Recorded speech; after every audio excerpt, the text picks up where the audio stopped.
Здорово! Сегодня расскажу про соус-шутер Remnant 2. Это продолжение Remnant from the Ashes, поэтому пару слов о вселенной. Более 80 лет назад человечество нашло кристалл, который позволял перемещаться между различными мирами. Но, как обычно, что-то пошло не так, и суперзло под названием Корень попало в наш мир. И случился апокалипсис. И в первой части игрок разрывает связь между Землей и Корнем.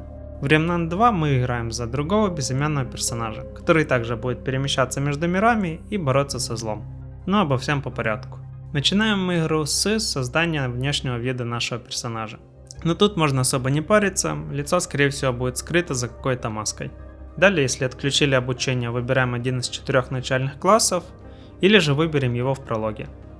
Отличаются классы стартовой одеждой и оружием, а также у каждого из них свои активные и пассивные способности. Если что, класс можно будет сменить, не создавая нового персонажа, но открывать все классовые способности нужно будет все равно с нуля. Вдобавок к игре есть мультиклассовость, но она доступна будет не сразу. И вот мы создали персонажа, и начинается пролог, он же обучение, где нас научат основам игры, познакомят с жителями блока 13, некоторых из них можно будет узнать из From the Ashes.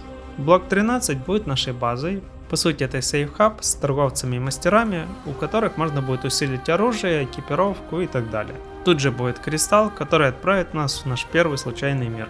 Там у нас будет два основных задания. Это победить главного босса локации и найти Клементину, которая затянула в кристалл. Сами локации в основном коридорного типа, но с разветвлениями. Враги на них разные и зависят от биома мира. Есть основной босс, при убийстве которого мы получим помимо плюшек доступ к другому миру. И есть, так сказать, второстепенные боссы, и их убийство просто даст нам хороший лут. Ну и простые мобы, с которых может что-то выпасть, но в основном это будут патроны. Мир же поделен на небольшие локации, соединенные между собой порталами. И в каждой локации есть какие-нибудь тайники или загадки. По поводу одной из загадок. В мире Еша вы найдете арфу. Так вот, чтобы ее запустить, вам нужно будет вперед пройти еще пару локаций, и тогда вы найдете рычаг для активации. А то я много времени потратил, ломая голову, что она не работает.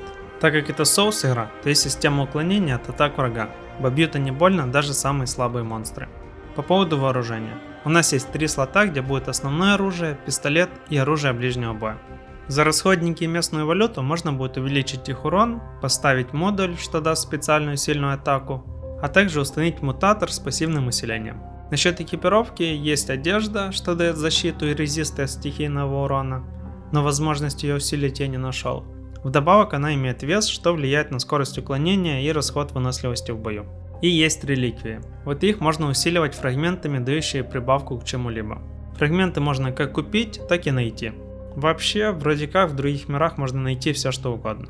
Ну и под конец есть амулеты и кольца, что дают немало приятных бонусов. Насчет прокачки самого персонажа, то есть таланты, в которые мы можем вкладывать очки, тем самым получая пассивное усиление.